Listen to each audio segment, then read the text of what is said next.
বন্ধুরা, তো আমি আজকে বানাচ্ছি ফুলকপির পকোড়া। তো ফুলকপিটাকে আমি আগে কেটে নিয়েছি। তো আমি এইভাবে করে, যেটা একটু বড় তো সেটাকে একটু মাঝখান থেকে কেটে নিয়েছি। তো এভাবেই সবগুলো। তো এবারে ভালো করে এটা আমি ধুয়ে সেদ্ধ করে নেব।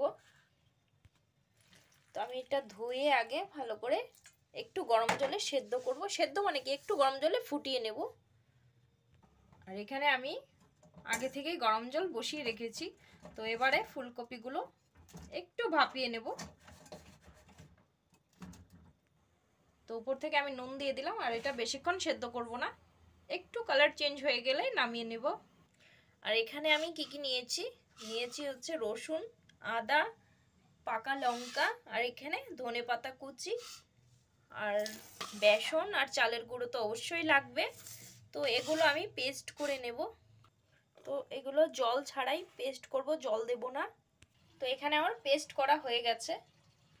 তো এখানে কিন্তু ফুলকপিগুলো আমার সেদ্ধ হয়ে গেছে পুরোপুরি, আর এর থেকে বেশি সেদ্ধ করব না। তো এখানে নিয়ে নিলাম চালের গুঁড়ো আর বেসন।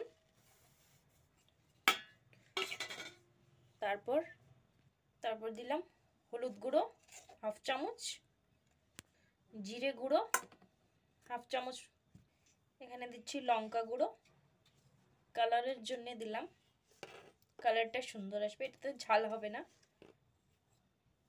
তো একটু বেশিই দিলাম। এখানে দিচ্ছি ভাজা মশলার গুঁড়ো। তো ধনে জিরে সব কিছু, গোটা গরম মশলা সব কিছু একসাথে ভেজে পেস্ট করে নিয়েছি।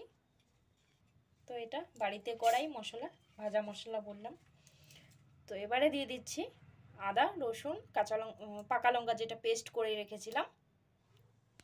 তারপর দিয়ে দিচ্ছি ধনে পাতা। তারপর দেব স্বাদ মতো নুন। এবারে সবগুলো একসাথে মিক্স করে নেব, শুকনোভাবে মিক্স করে নিচ্ছি। তো জল কিন্তু খুবই সামান্য লাগবে, বেশি লাগবে না। তো প্রথমে এগুলো একসাথে মিক্স করে নিই, তারপরে ফুলকপিটা অ্যাড করব। তো এখানে আমার সবগুলো শুকনোভাবে মিক্স করা হয়ে গেছে। এবারে আমি ফুলকপিগুলো দিয়ে দিচ্ছি।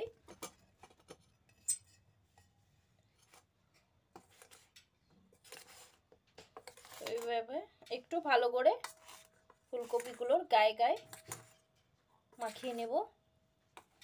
সামান্য একটু জল লাগবে, সামান্য, বেশি না, খুব বেশি জল দেওয়া যাবে না। তো এভাবে কিন্তু সবগুলো আমার মিক্স করা হয়ে গেছে।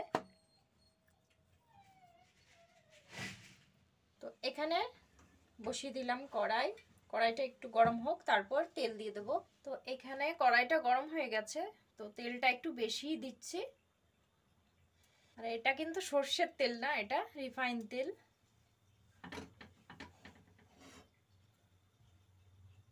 তো তেলটা কিন্তু অতিরিক্ত গরম করা যাবে না, বেশি গরম করলে তেলে কিন্তু তাহলে বড়াগুলো পুড়ে যাবে। তো তেলটা আমি আর গরম করব না, এভাবেই।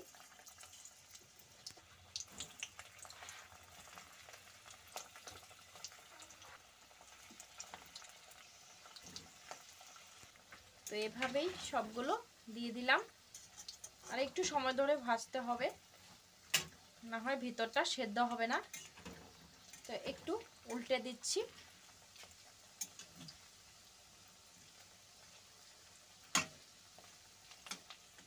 তো এখানে আমার সবকটা পকোড়া কিন্তু হয়ে গেছে, দেখতে পাচ্ছ।